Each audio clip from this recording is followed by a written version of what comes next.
presentamos la última conferencia de la tarde, titulada Tradición y originalidad en el De Liberis Educandis de Antonio de Nebrija, a cargo de don César Chaparro Gómez, catedrático de Filología Latina de la Universidad de Extremadura desde el año 1986 y actualmente profesor emérito de la misma. Además, César Chaparro es autor de aproximadamente 150 trabajos de investigación que versan principalmente sobre literatura visigótica, humanismo renacentista y en los últimos años estudios sobre emblemática, así como sobre la posición de la retórica en el Nuevo Mundo.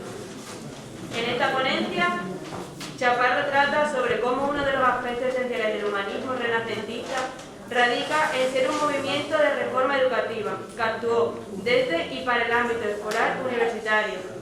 Los humanistas no escatimaron esfuerzo en propiciar la formación de un sistema pedagógico aún incipiente, pero apto ya para consagrar un mínimo de valores educativos comunes a todos los humanistas. Antonio de Nebrija es un referente importante en la configuración de ese sistema, a medio camino entre los italianos Silvio Piccolomini o Bello y el español Rodrigo Sánchez de Arévalo de una parte y Luis Vives y Erasmo de Rotterdam de otra. Desde esta perspectiva se analiza su De Liberis Educandis. Adelante. Muchísimas gracias. Gracias a Dionisio Martín por haberme invitado a estar en Zalamea, con quien me une vínculos familiares. La hermana mayor de mi abuela materna era Cecilia Hurtado. Cecilia Hurtado se casó con Fridolio Cano y de ahí vino la rama de los Cano, Hurtado. O sea, por lo tanto soy primo segundo de los Mecano, pero también de Cecilia, que está aquí presente, a quien agradezco su presencia, de Vicente, gran amigo mío, además de primo. La segunda advertencia es que yo no soy tan sabio, ni tan entusiasta, ni tan apasionado como Pepe Maestre. Entonces, mi intervención va a ser mucho más pausada, y quizás lo que sí demostrará es que este autor Nebrija, ¿verdad?, este personaje, no solo escribió de gramática, de introducciones latinas y de cosmografía, sino que también se interesó por el problema principal, la tarea principal que tenía el humanismo, que era la educación de los niños y de los jóvenes. Así que empiezo ya. En los últimos años, quizás debido al interés general que existe por el complejo y heterogéneo ámbito de la educación y en particular de la infancia, la obrita de Elio Antonio de Nebrija, De Liberis Educandis Libellus, es decir, acerca de la educación de los hijos, ha suscitado una especial atención. Cuando uno se acerca a ese texto, en la última edición y traducción al castellano, inmediatamente percibe lo que Pedro Martín Baños indica de ellas cuando dice que resulta muy, muy mejorable. Y así es, y ya nuestro colega y buen amigo Pepe Maestre avanzó algo en este sentido en un artículo poco conocido, ¿verdad?, que se publicó en la revista Gade con el título Notas de crítica textual y hermenéutica del De Liberis Educandis. En él se corrigen lecturas e interpretaciones y se pone razonablemente en cuestión los parámetros en los que se basa tal edición. Tendría toda su pertinencia una nueva y más rigurosa edición y traducción en este año dedicado al maestro de Nebrija. Dejando a un lado este aspecto, las aportaciones hechas en torno a este libro han tenido un denominador común. De manera general se ha tratado de averiguar hasta qué punto la obrita de Nebrija suponía una ruptura con el mundo medieval o más bien una simple ampliación con respecto a lo que en esta temática habían proporcionado los autores de siglos anteriores. Y de manera concreta, el debate se ha centrado en la influencia que pudo ejercer en nuestro autor un tratadito que sobre esa misma materia escribiera 50 años antes Rodrigo Sánchez de Arévalo. Dada la más que similitud en la estructura de ambas obras y la más que posible relación personal que entre ambos debía de haber. Para algunos, como López de Toro, Velázquez, Campo o Arias Fernández, Nebrija poco menos que plagió a Sánchez de Arévalo. Otros, como González Rolán y Saquero, han sugerido que los parecidos entre estos dos autores se debían a que ambos tratadistas tuvieron como fuente común la traducción que Guarino de Verona hizo del Peri Paidon Agodes del pseudo Plutarco. Sea como fuere, Este acercamiento al Libellus de Nebrija podríamos encuadrarlo en el ámbito tantas veces aducido de tradición y originalidad de una obra. Y ese fue el título que originalmente le proporcioné a Dionisio, el organizador de este encuentro, y del que ahora desisto. Y ello porque he leído, tan solo hace 3 meses, ¿verdad?, el artículo muy documentado de Guillermo Alvar y Elisa Borsari, y en el que, echando mano del trabajo de Genet sobre la transtextualidad, intentan solucionar el problema distinguiendo rasgos de intertextualidad, metatextualidad, architextualidad, hipertextualidad en las obras de Sánchez de Arévalo y de Nebrija, y así organizan jerárquicamente el tipo de dependencia textual de estos dos autores con respecto a la tradición que les precedió. Mi intervención, la verdad, es que transcurría por el mismo camino que estos autores han recorrido. Por ello me remito a esa contribución para quien quiera ahondar en ese asunto. Quedémonos, sin embargo, con 3 afirmaciones fundamentales. En primer lugar, que Sánchez de Arévalo y lo que más nos atañe, Nebrija, se integran en un marco literario de escritura de tratados pedagógicos, tradición que se empezaba a practicar con renovado vigor en Italia y que, lógicamente, tenía que ver con la preocupación por la educación de los niños. Esto se debe interpretar como un interés del humanismo por la formación que debía recibir un joven que se iba a dedicar a la vida activa, o si se prefiere, al servicio al Estado. El resurgimiento de ese subgénero literario vino auspiciado principalmente por 2 acontecimientos: la traducción al latín del De Liberis Educandi del Pseudo-Plutarco, realizada por Guarino de Verona en 1411, y el redescubrimiento de las instituciones oratoriae de Quintiliano por Poggio Bracciolini en 1416. A partir de esos 2 acontecimientos empezaron a redactar numerosísimos tratados por humanistas italianos, la mayoría: Leonardo Bruni, León Battista Alberti, Matteo Palmieri, Matteo Bellio da Lodi, Silvio Piccolomini, etc. Y como antecedentes más distantes en el tiempo están el de Redimini Principum de Egidio Colonna, y ya en la península ibérica la glosa castellana de Juan García de Castrogerí.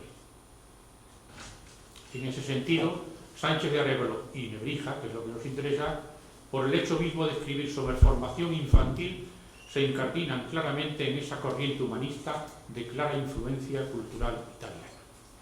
Corriente que continuará y que se acrecentará con las decisivas aportaciones de Luis Vives, principalmente en su De Tradentis Disciplinis, y Erasmo de Rotterdam en su De Pueris Statim ac Liberate Instituendis. En segundo lugar, hay que afirmar que por la selección de fuentes que emplean Arévalo y Nebrija no se puede establecer certeramente si sus obras se sitúan en un espacio por completo humanista o no. De hecho, las fuentes principales, Aristóteles, Pseudo-Plutarco, Quintiliano y otros más, están relacionados dentro de un marco architectural. Y finalmente, es importante, en tercer lugar, indicar el público al que Arévalo y Nebrija dirigieron sus obras, escritas en latín, con lo que ello significaba, y la reflexión que realizaron sobre la finalidad de la educación de los niños. Reglamentar la relación entre los miembros de la corte se había vuelto una cuestión central en la reflexión sociopolítica de la Baja Edad Media. Y relacionado con esto, resulta evidente que la educación de la juventud atrajo la atención de los sabios bajomedievales debido a que se puso en juego la formación para la vida pública de nuevas generaciones. Las obritas de Sánchez de Arévalo y de Nebrija formaban parte de esa nueva visión del mundo cortesano en la medida en que se dirigieron a altas personalidades de la corte regia castellana. En el caso de Nebrija, don Miguel Pérez de Almazán, primer secretario de Estado del Rey Católico. En realidad, ambos eruditos mostraron un compromiso indiscutible con la formación de las élites letradas, que tanta importancia estaban adquiriendo en Castilla. En el caso que nos ocupa, la preocupación de Nebrija por la educación adecuada de los jóvenes quedó plasmada en 2 niveles. Uno biográfico, pues él mismo fue profesor en Salamanca y Alcalá y trabajó para el arzobispo Alonso de Fonseca, impartiendo clases en, entre otras tareas, y para Juan de Zúñiga, y otro académico, ya que además de publicaciones como las Introducciones Latinas o la Gramática Castellana y de la redacción de este De Liberis Educandi, publicó también, como parte de su ingente obra escrita, los Libri Minores, que fueron reimpresos varias veces. Nebrija representó, pues, un momento importante en la recuperación de la cultura letrada latina, tanto eclesiástica como laica, entre la nobleza peninsular y sus servidores. Dejando a un lado ese problema de utilización por parte de Nebrija de las fuentes antiguas, entro en lo que constituye la parte central de mi reflexión y que arranca en la afirmación de que el humanismo fue ante todo un movimiento de reforma educativa que actuó básicamente desde y para el ámbito escolar y universitario. Sucedió, no obstante, que el vigor de su reflexión continuada sobre las carencias y errores del sistema educativo tradicional, además de la pujanza de sus propias propuestas, convirtieron el proceso educativo en uno de los puntos de referencia más ostensibles en el desarrollo de la cultura renacentista, puesto que los humanistas no escatimaron esfuerzo alguno en propiciar la conformación de un sistema pedagógico aún incipiente, pero apto ya para consagrar un mínimo de valores educativos comunes a todos los humanistas. Oponiéndose intencionadamente a la oscuridad de la escolástica, los tratados pedagógicos elaborados por los humanistas coinciden en aceptar como punto de partida teórico la necesidad de evidenciar la naturaleza humana de las personas a través del estudio, especialmente de las artes liberales o studia humanitatis.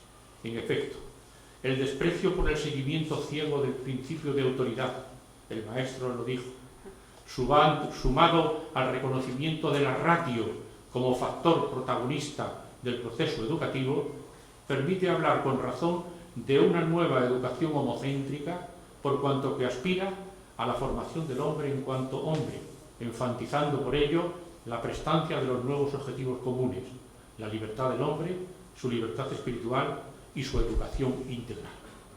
Así se manifiesta en la Declamatio de Pueris Extatim ac Liberaliter Instituendis de Erasmo de Rotterdam, escrita con la intención de animar a los padres responsables a que sometan a sus hijos de 3 años a la primera tutela del preceptor. Los fundamentos inmediatos de la educación para los humanistas abarcan el trinomio natura, ars exercitatio. En efecto, Aristóteles primero y posteriormente el pseudo-Plutarco de Liberis Educandis y Cicerón en el de Oratorio habían establecido ya como principios básicos los 3 estadios, a partir de ellos ya tradicionales. Natura, esto es, las facultades naturales innatas en el individuo. Ars, es decir, un método razonado de instrucción técnica que aproveche las capacidades proporcionadas por la naturaleza. Exercitatio, es decir, ejercicios prácticos basados en el ars. Esto aparece con distintas formulaciones en todos los tratados, sea cual sea la materia que en ellos se aborde, y así, en las instituciones oratoria y de Omer Talón, se propone el aprendizaje de la elocuencia a partir de esos 3 estadios: la naturalis consietudo, es decir, la habilidad natural o dotes innatas para la elocuencia, la doctrina o cuerpo técnico de preceptor, y la exercitatio, práctica de la habilidad natural instruida por la doctrina. Ahora bien, entre los humanistas, la consideración de natura ars exercitatio como triple pilar de su pedagogía viene introducida por un concepto superior, el de la ratio, entendido como la necesaria sistematización de la enseñanza o como método general de instrucción. Es el concepto este de ratio el que impulsa a los humanistas a justificar los studia humanitatis como exigencia propiamente humana. Y por ello se puede concluir que dentro de las reformas promovidas por el humanismo, la más generalizada y común entre ellos, independientemente de lugares y de época, es la crítica del sistema educativo, al que achacan, en un nivel general, el empleo de procedimientos escolásticos antinaturales, fundamentados en la autoridad y en el uso, inútiles y confusos por no atenerse a la natura ars exercitatio propugnados por la ratio humanista. Les diré a propósito de esto que en el De Liberis de Nebrija, y este sería un buen dato para certificar el sesgo humanista de su obra, aparecen una y otra vez sintagmas que se refieren a la necesaria ratio como elemento vertebrador de la exposición. En el capítulo 12 dice: Duabus rationius persuaderi, potior ratio, latius pater aec ratio. En el 11, in accipiendis doctrinae rationimus. En el 9, in praecipiendo vale ratio. En el 6, literarum ratio. En el 3, ratione habita. En el 2, cui ratione carem. En el 1, ratione care, quae ratione nave. Y en el prólogo del libellus aparece toda una declaración de un tratamiento racional y propiamente humanístico del tema, aunque se utilicen en la elaboración del libro elementos de la antigüedad clásica. Dice él: quibus institutis et artibus, qua via, qua ratione, quo ordine, liberos tuos eludire poses. ¿Con qué reglas y artes, con qué método, con qué sistema racional, con qué orden de los estudios podrías instruir a los hijos? Y es que uno de los aspectos principales de la obra de Nebrija es que se propone enseñar a los hijos más pequeños a emplear la razón frente a las propuestas de algunos predecesores suyos. Y de esos tres principios básicos de la educación, el tratamiento de la natura, frecuentemente denominada también ingenium, es quizás el que menos páginas ocupa en los textos pedagógicos de la época. Probablemente sea Erasmo de Róterdam el autor que presta una atención mayor y más estructurada al principio de la naturaleza, de la natura, cuyo concepto para él es doble. De una parte, la naturaleza individual, que representa el conjunto de disposiciones o de actitudes características de un individuo dado, y de otra, una naturaleza común a todos los hombres, que no es otra que la naturaleza racional. La primera es común a todas las criaturas naturales, animales, vegetales, físicas, a todos los microcosmos en el seno de un macrocosmos. Así, todo individuo tiene una naturaleza específica, es decir, unas actitudes que no ha adquirido, sino que le son innatas y que caracterizan su esencia. La naturaleza individual y la naturaleza común a la especie humana poseen cualidades virtuales, a la vez morales e intelectuales. Para que éstas se manifiesten y para que el niño se convierta en hombre, es necesario que una buena educación, es decir, una recta o bona institutio, oriente desde el principio la naturaleza bruta del bebé. Las alusiones y tratamiento que en el libro de Nebrija hace él de la natura, identificada esta a veces con ingenium y más en concreto, y en su mayor parte con corpus, el cuerpo del niño, no alcanza desde luego la profundidad de la reflexión de Erasmo sobre el tema, ni desde luego presenta una estructuración parecida a la que realiza el de Róterdam. En los 12 capítulos que conforman el Libellus de Nebrija, no olvidemos que lo dejó inconcluso, hay dos bloques en los que hace propuestas concretas sobre aspectos relacionados con la naturaleza de los niños.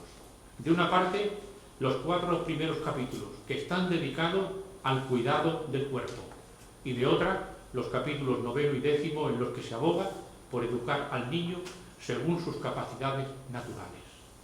Analicemos en primer lugar el contenido de los primeros 4 capítulos. Nebrija parte de una base antropológica previa. El hombre es una estructura psicosomática, en la que el soma, cuerpo, siempre está sometido a la psique, alma o espíritu, que a su vez consta de 2 partes, una que carece de razón pero participa de ellas y obedece a la que llamamos apetito o voluntad, y la otra que es racional y a la que están sometidos cuerpo y voluntad. En el apetito o voluntad se instalan las virtudes morales, cuyo ejercicio los califica de buenos. En la parte intelectual se instalan las virtudes intelectivas por las que somos sabios. He aquí, deducido del concepto de hombre, su ideal educativo: hacer a los hombres boni et sapientes, es decir, buenos y sabios. De ese modo, la educación del hombre consiste en el perfeccionamiento del entendimiento por medio de la verdad y de la voluntad por medio de la virtud. Ahora bien, continúa Nebrija, primero se engendra el cuerpo del hombre, después en la infancia, cuando todavía no se ha despertado la inteligencia, se despierta el concupiscible y el irascible, que son partes del apetito racional, y pasado el tiempo llega el uso de la razón. Hay que cuidar, concluye pues, antes del cuerpo que del apetito, y del apetito antes que de la razón. He ahí la escala prioritaria del proceso educativo. Al tratar del sujeto de la educación, habrá que empezar pues por la educación del cuerpo. Esta abarca los detallados consejos concernientes a la procreación, el vigor corporal de los hijos engendrados, el amamantamiento y los cuidados que han de tenerse para formar los cuerpos de los hijos durante la infancia. Si bien es cierto que estos temas no tienen la extensión ni la trascendencia concedida al proceso educativo como actividad formativa del alma o espíritu, Nebrija percibe la buena formación corporal como un cimiento fundamental en el desarrollo integral de los descendientes y les asigna a los progenitores una responsabilidad insustituible en la consecución de este objetivo. El primer consejo que da Nebrija en el capítulo primero se refiere a la elección de la esposa. Aconseja al varón interesado en conseguir una buena descendencia a preocuparse en procrear con la mejor mujer posible. Nebrija compara la prudencia que debe orientar la elección de una mujer de buenas costumbres para engendrar un buen fruto con la diligencia puesta por el labrador que hace lo imposible para hacer su sementera en tierra óptima y fértil. Se refiere a aquella en posesión de un cuerpo y alma saludable y acondicionados para gestar y para luego criar con ejemplaridad lo que pariere.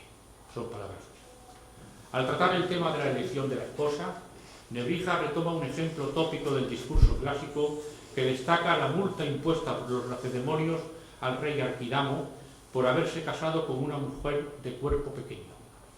La inclusión de ese referente textual que concede una gran importancia a la herencia de los atributos físicos es empleada por Nebrija con el propósito inverso de ponderar la castidad como el valor principal que debe adornar a la mujer seleccionada para engendrar una buena descendencia, como lo señala el propio humanista que dice: ¿qué piensas que habría que hacer con aquel varón que se unió con una mujer malvada por sus corrompidas costumbres y marcada con el estigma de la deshonra? Al igual que Juan Luis Vives en su De Institutiones Feminae y Cristianae y de Pedro López de Montoya en el libro de la buena educación y enseñanza de los nobles, pero previo a esos autores, Nebrija privilegia las virtudes morales de la esposa y futura madre de los hijos sobre la belleza y el linaje. En contraposición con el paradigma representado por la mujer de buenas costumbres, él identifica a las meretrices y a las mujeres deshonestas y, siguiendo a Plutarco, desaconseja la procreación de descendientes con ellas a fin de evitarles a los hijos el rechazo producido por una indeleble marca de infamia, así dice él, que los acompañará mientras vivan. A la elección de la esposa sucede el tema de las precauciones que deben tomarse en el momento de engendrar a los hijos. Siguiendo las regulaciones éticas prescritas por Aristóteles, Nebrija recomienda el ejercicio de la templanza y la moderación en la praxis sexual conyugal con fines procreativos. Dice él: Aristóteles nos muestra de qué manera debe actuar un hombre al juntarse con una mujer. Dice lo siguiente: ha de aproximarse a la esposa con templanza y moderación, recato en sus palabras y sus obras que sean conforme a la ley natural. En el pensamiento de la antigüedad clásica, la reproducción se concibe como una actividad natural y necesaria que tiene como finalidad la supervivencia de la especie, pero no por ello es menos objeto de inquietud moral. Además de percibir el placer sexual como una fuerza virtualmente excesiva que debe ser encauzada mediante un ejercicio racional de autodominio, en esa tradición discursiva se creía en la transmisión de las virtudes y las disposiciones anímicas y se creía que la desmesura del progenitor masculino durante el acto sexual penetraba el cuerpo y la mente del hijo engendrado y lo predisponía a manifestar una falta de control de moral y de cordura. La moderación, entendida como la distribución prudente de la frecuencia con que debe practicarse el acto sexual con fines procreativos, convive con una prescripción inseparable del ejercicio de la templanza. Para recomendar una frecuencia moderada de esa actividad en el matrimonio, Nebrija glosa un texto bíblico que sugiere periodos de abstinencia, pero el humanista exhorta también al marido a no incurrir en la infidelidad conyugal al seguir esa práctica. Hay que mencionar que, de acuerdo con algunos autores clásicos, practicar el coito con una frecuencia excesiva constituía un factor perjudicial que afectaba adversamente al vigor de la prole engendrada. Y aunque Nebrija no alude a los efectos producidos por la asiduidad sexual en el producto de la economía reproductiva, le concede una gran importancia al vigor corporal de los hijos que se engendren, como lo atestigua la atención minuciosa que le presta este tema en el capítulo siguiente titulado «¿De qué modo los cuerpos de los hijos llegan a ser vigorosos?». Junto a la templanza y a la moderación en la praxis sexual con fines reproductivos, Nebrija recomienda la sobriedad en el momento de procrear, otra advertencia altamente reiterada en la tradición discursiva clásica. Por ejemplo, Platón destina un pasaje extenso de las leyes a exponer las deformaciones producidas en el cuerpo y el carácter de los hijos a causa de haber sido engendridos por padres en estados de embriaguez. La convicción de que se hereda lo moral así como lo natural subsiste en algunos conceptos del pensamiento humanista. Tanto en el Tratado de Arévalo como en el de Nebrija, la divulgación de las creencias en la transmisión de la sobriedad, la moderación y la templanza sexual de los progenitores a los descendientes en el momento de engendrarlos constituyen remanente de esa tradición discursiva clásica que van a mediatizar las recomendaciones que van a hacer los humanistas, independientemente de la importancia primordial que ellos le conceden al aprendizaje de las virtudes mediante los modelos ejemplares y el proceso educativo. Una vez indicadas las medidas que deben tomarse a la hora de engendrar, en el capítulo segundo Nebrija presta atención a los cuerpos de los hijos que han de formarse y reflexiona sobre los factores que intervienen en la procreación de una descendencia vigorosa. Identifica la manera de ser de los progenitores y la edad adecuada para contraer matrimonio como los dos factores principales que influyen en la buena disposición física y vigor corporal de los hijos. En referencia al primer factor, exhorta a aquellos que aspiran a tener una descendencia sana a ejercitarse en trabajos moderados para que de lo que de ellos nazca tenga las fuerzas naturales y dignas de un hombre libre, no como las que debe tener un atleta, ni en el extremo contrario la de los enanos. Esas ideas proceden del capítulo 16 del libro séptimo de la Política de Aristóteles, texto en el que éste rechaza el exceso dietético, los ejercicios violentos y la robustez producida por el régimen atlético, como lo expone en el pasaje siguiente de la obra. La constitución de los atletas no es favorable para el bienestar del ciudadano, ni para la salud, ni para la procreación, y tampoco la demasiado enfermiza, ni la demasiado maltratada, sino la intermedia entre ellas. En efecto, deben tener una constitución habituada al ejercicio, pero habituada no con ejercicios violentos ni orientados en una sola dirección, igual que la constitución de los atletas, sino en las actividades propias de los hombres libres. Y debe ser así lo mismo para los hombres que para las mujeres. A fin de mantener el vigor corporal de la madre y del feto, Aristóteles recomienda que la embarazada siga un régimen de actividad moderado y evite el consumo de alimentos ligeros. Es preciso, dice, también que las embarazadas cuiden de sus cuerpos evitando el relajamiento y alimentación insuficiente. Esto es fácil para el legislador conseguirlo, si considera que diariamente acudan a dar culto a los dioses a los que han correspondido las atribuciones del nacimiento. Al abordar el tema de los cuidados prenatales, Nebrija contextualiza los consejos dados por Aristóteles en la sociedad española de la época. Exhorta a las embarazadas a evitar el sedentarismo y les advierte que a partir de la concepción no deben entumecerse llevadas de la desidia y de la excesiva modorra y tampoco dedicarse a trabajos sedentarios, más bien deben practicar pequeños paseos por la ciudad. En cuanto al régimen dietético, les recomienda que tomen alimentos bastante vigorosos y sólidos, y no los suaves y delicados. La adecuada combinación de las edades de los padres constituye otro factor influyente en el vigor corporal que ha de tener la prole que se engendre. Sobre las edades recomendadas para contraer matrimonio, Nebrija sigue lo indicado al respecto por Aristóteles, quien fija la edad ideal para contraer matrimonio en los 18 años para las mujeres y los 37 para los hombres. Pues en tal edad, dice Aristóteles, se realizará con los cuerpos en plenitud y con vistas al final de la procreación irán perfectamente de acuerdo con las edades. Sin embargo, Nebrija eleva por unos años las fijadas por el filósofo, poniéndolas en 42 para el hombre y 20 para la mujer. Ya que, dice él, si se adelantan a esa edad o se juntan después de la edad fijada, se engendrará solamente un ser pequeño o débil. Y esto se deja ver en el hombre y en otros seres vivos. Los partos juveniles y seniles son más débiles y se engendran más hembras que machos. ¿Qué dice? En el legado del pensamiento clásico, la edad idónea para iniciar la unión sexual se determina prestando atención al momento de mayor fecundidad y vigor fijado por la naturaleza y tiene como objetivo asegurar la procreación de una descendencia sana, bien formada y de buena salud. La edad en que el hombre se suponía capaz de producir la mejor descendencia doblaba en general la señalada por la mujer.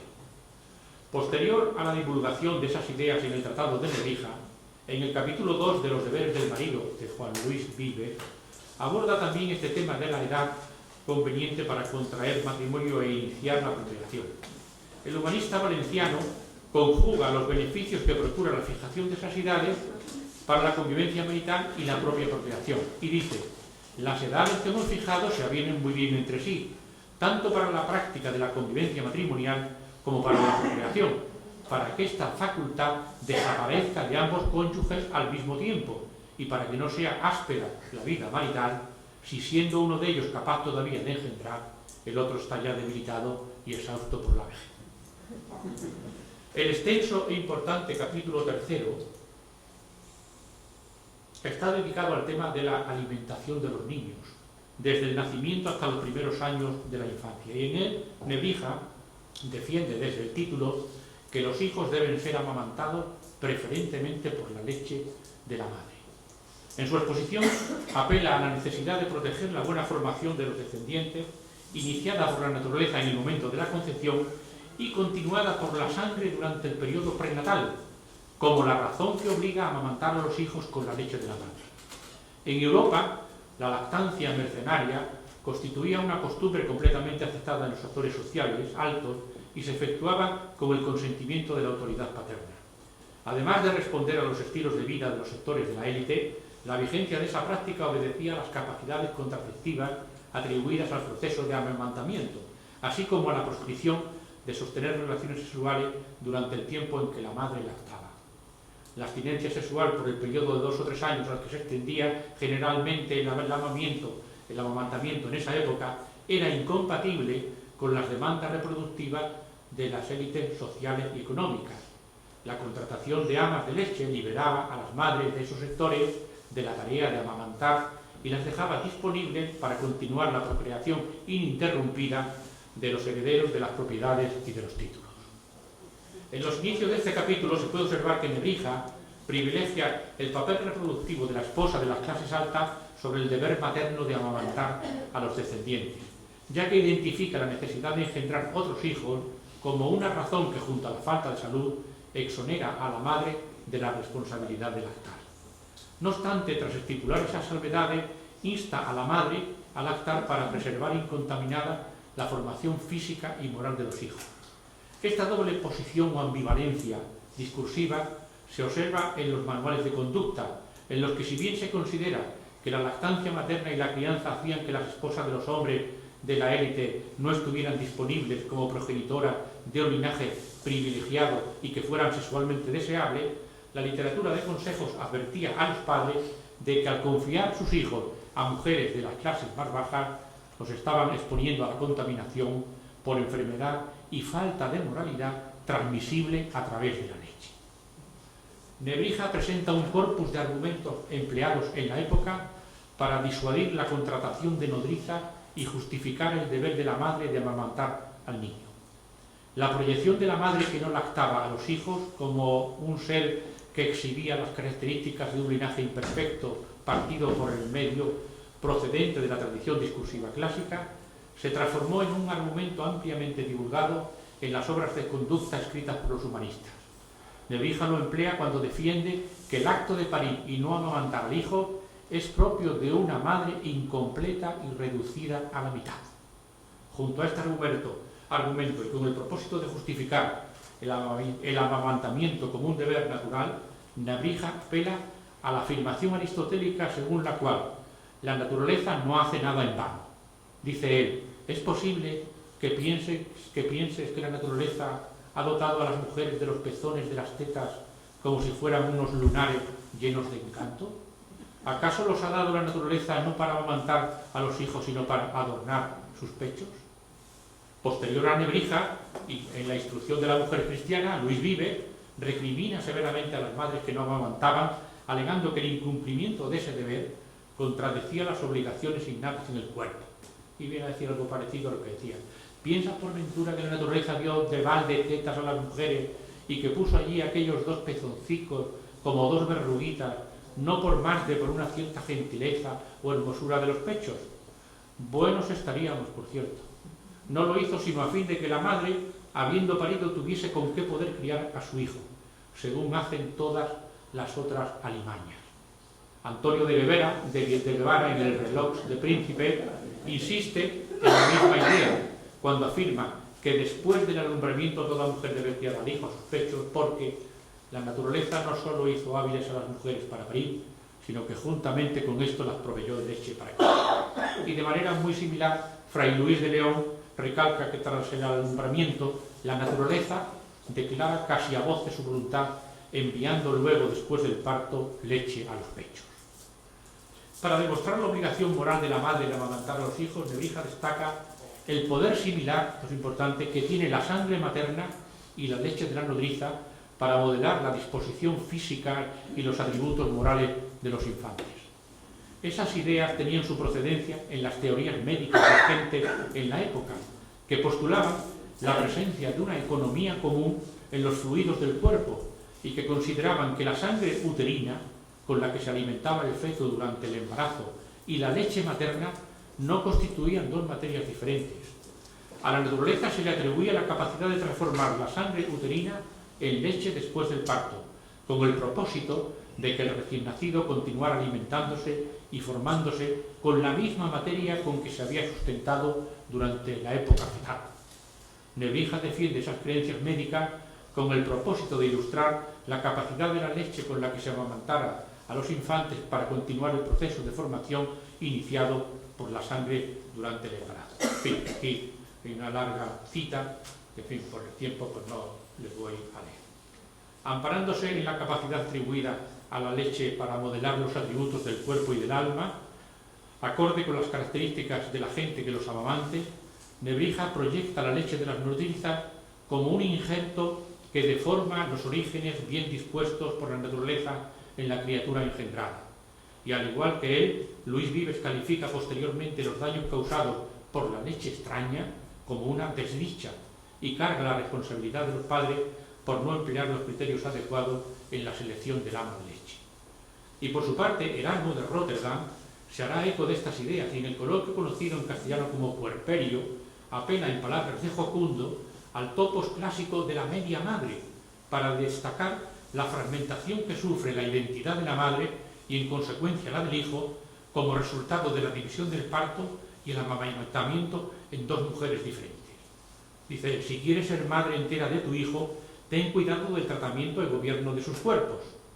Y Jocundo, dirigiéndose a Sofía, que es su interlocutora, interpreta la tarea de amamantar como una función natural de la madre. Y dice, pues ves en tu pecho esas dos fontecillas de leche que parecen querer reventar. Entiende que la naturaleza no te las dio en vano, sino para avisarte del oficio que te queda por hacer después que pariste. Y seguidamente afirma que la leche empleada durante el amamantamiento debe proceder siempre de la misma fuente sanguínea en la que se implantó la semilla y con la que se alimentó el feto durante la etapa prenatal. ¿Por qué, dice Erasmo de Rotterdam, palabras de Jocundo, por qué la tierra es llamada madre de todas las cosas? No, por cierto, solamente por engendrarlas, sino porque después de engendrarlas, las ceba y las cría con la misma fertilidad y virtud que las engendró. Ningún animal ni planta se engendra en la tierra que con el mismo sumo e humildad de la tierra no se críe. La leche de la madre, pues, es la única fuente nutritiva que contiene las propiedades diseñadas por la naturaleza para culminar la labor de formar y fijar una compresión física y moral de los progenitores en el recién nacido. Fray Luis de León, en La perfecta casada, reprueba y censura la conducta de muchas casadas que piensan que con parir un hijo de cuando en cuando y con arrojarle luego lejos de sí en brazos de un ama son cabales y perfectas. Como los autores preferentes, Fray Luis justifica esa obligación de amamantar a los hijos aduciendo la importancia de evitar los daños provocados por la ingestión de la leche extraña de las nodrizas, y mantiene que las inclinaciones transmitidas por vía láctea son permanentes e irreversibles, ya que la leche tiene la capacidad de convertir, dice él, en sustancia y como en naturaleza todo lo bueno y lo malo que hay en aquella de quien se recibe. De manera, dice él, que si el ama es borracha, habemos de entender que el desdichadito beberá con la leche el amor del vino. Si es colérica, si tonta, si deshonesta, si de viles pensamientos y ánimos, como de ordinario lo son, dice Fray Luis, será el niño lo mismo. Debido a que la nodriza no es la madre biológica, juzga que esa formación más bien podría considerarse un acto de deformación y estima que el adulterio que comete la madre, que permite que sus descendientes se amamanten con la leche de esclava o villana, consiste en, dice él, venderle al marido como si fuera de ella un hijo que en el fondo es hijo de la nodriza. La afirmación de que los niños con la leche de la nodriza maman también sus atributos físicos y morales, sus enfermedades y sus costumbres, fue ampliamente difundida en las obras sobre cuidado infantil publicadas durante el siglo XVI en toda Europa. De acuerdo con el impulso que cobraron estas recomendaciones, los humanistas cristianos sustentaron reiteradamente que el acto de alumbrar al hijo, esto es, la maternidad biológica, solo alcanzaba un valor completo y verdadero si se correspondía con la función cultural y simbólica asignada a la madre en el ámbito de la crianza. A partir del Deliberis de Nebrija se intensificó la proyección de la leche de las nodrizas como un alimento extraño que corrompía las buenas condiciones naturales de los infantes. Sin rechazar esos supuestos perjuicios, los humanistas posteriores proyectaban la leche de la madre como una fuente alimenticia que, además de continuar la buena formación física iniciada por la naturaleza en los hijos, tenía las propiedades de imprimir las virtudes de la progenitora en el alma de los infantes. En el capítulo cuarto, que termina este bloque primero, Nebrija detalla los cuidados que han de tenerse para conseguir la buena formación corporal de los hijos una vez nacidos y aconseja la corrección de la postura durante la etapa de la infancia. Es pertinente señalar que las recomendaciones indicadas en ese capítulo por él no aparecen en el Tratado de Sánchez Arévalo, aunque sí en Francesco di Barberino, 1348, siguiendo la propuesta de Quintiliano de que la formación de los cuerpos que han de ser muy robustos comienza con la leche y en la cuna.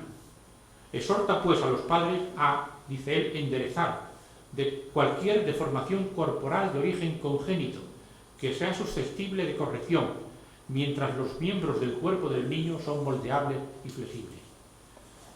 Entre estos defectos físicos moldeables señala que, dice él así, pueden enderezarse los chatos, los patituertos y los de orejas caídas. Por otro lado, atribuye la postura encorvada que en su opinión caracteriza a los españoles a los métodos empleados por las nodrizas para envolver a los recién nacidos. Esta, dice él, envuelven al infante en pañales, recogiendo los brazos en la parte delantera hasta el ombligo y colocando un brazo sobre el otro, de lo que resulta que la mayor parte de todos los hispanos son casi jorobados o con la cabeza baja e inclinada a la parte anterior.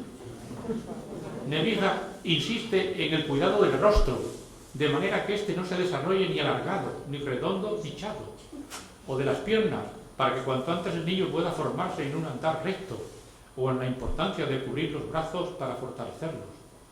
Pero como alternativa a la técnica empleada por las nodrizas y con el fin de evitar la postura encorvada en la edad adulta, propone que los miembros sean colocados en una postura recta y que luego han de adaptarse a las caderas y a los muslos y doblarse moderadamente hacia atrás y no han de liberarse de las vendas hasta 40 días de haber nacido el niño. Buenaventura Delgado, en su Historia de la Infancia, destaca la agudeza que muestra Nebrija al hacer esas observaciones y asegura que habrá que esperar al siglo XVIII y a Rousseau para hallar textos semejantes contra la bárbara costumbre de fajar a los niños, inmovilizándolos durante sus 2 primeros años.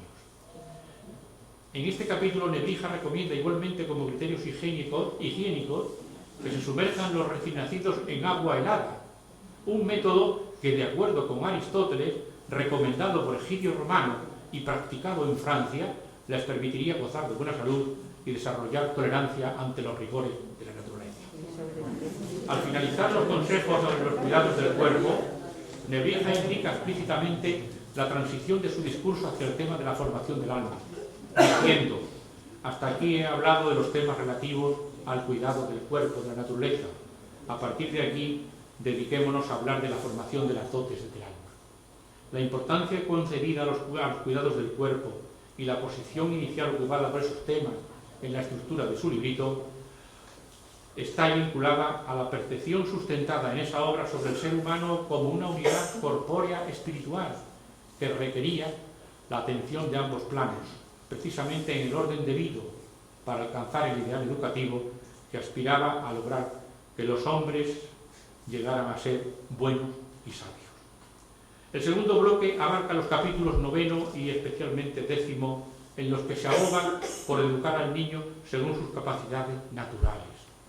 Tal propuesta aparece de un u otro modo ya en autores de la antigüedad clásica. Así Aristóteles dice que ni la diligencia del padre ni el continuado esfuerzo de los sabios sirven de provecho para poder cambiar la naturaleza. O Séneca, quien afirma que los talentos, ingenia, coaccionados, responden mal cuando la naturaleza se opone. Es un trabajo inútil. Tales afirmaciones influyen en las posturas de Sánchez de Arévalo y especialmente de Nebrija, que ruega a los padres encarecidamente que no traten de anular la naturaleza de sus hijos, si no quieren hacer de él una persona débil y pusilánime, sino que fomenten sus actitudes y cualidades naturales por medio de una instrucción adecuada.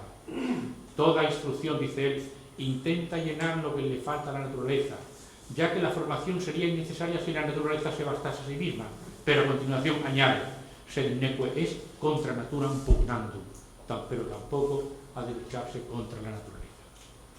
Aparte de la responsabilidad de los padres, estas indicaciones han de ser tenidas en cuenta por los maestros y preceptores, a fin de que adecuen sus métodos a las disposiciones naturales de los niños y de los jóvenes.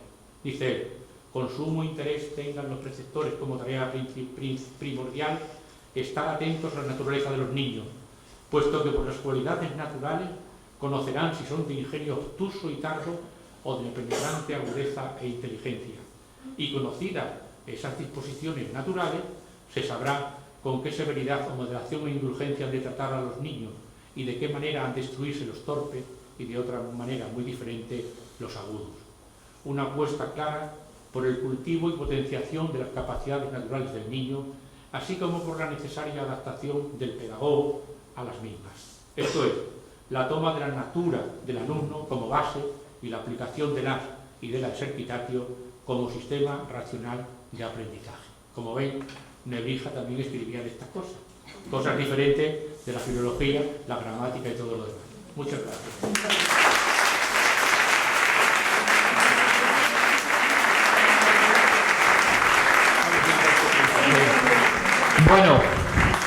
Bueno, no vamos a abrir un turno porque ya vamos tarde y nos esperan los músicos que están detrás. Le di la palabra. Muchas gracias, don César. Para finalizar, la gran entrega del diploma y una placa conmemorativa. Y ya sí, para finalizar, la 14º Encuentro de Estudios Comarcales La Serena.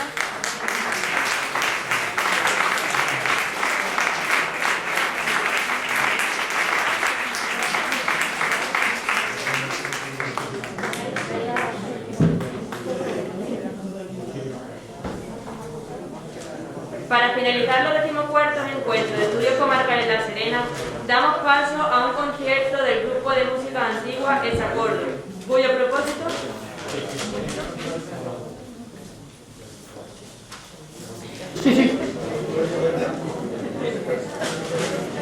Por favor, guarden un momento de atención. Para finalizar, desde la Asociación Cultural Título, le queremos hacer un pequeño reconocimiento, bueno, o un gran reconocimiento a nuestro compañero José Luis Dávila. Llevamos 4 años trabajando por este 2022 año cultural de Nebrija. Él está involucrado en casi todos los eventos de este año y para ello le vamos a hacer entrega de una placa de recuerdo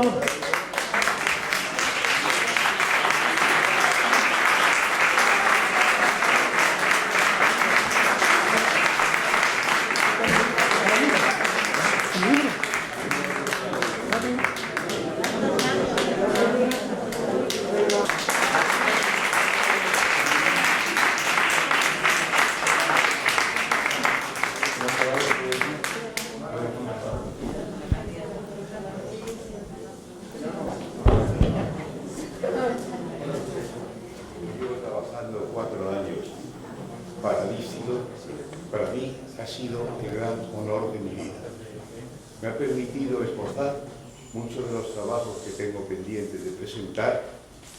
Entre ellos puede ser la más importante de todos, el conseguir como patrimonio de memoria del mundo de la UNESCO que la gramática de la lengua castellana y las introducciones latinae sean miembros de ese patrimonio mundial de la UNESCO.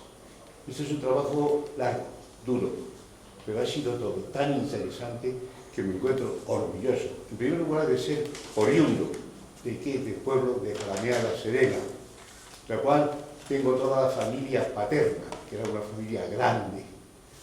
Mi padre fue oriundo, nació aquí y estaba considerado y ha sido considerado como un héroe nacional de la guerra de África. Esto y el estar trabajando por y para vosotros es para mí un orgullo muy importante y muy interesante. Muchas gracias, muchas gracias, muchas gracias.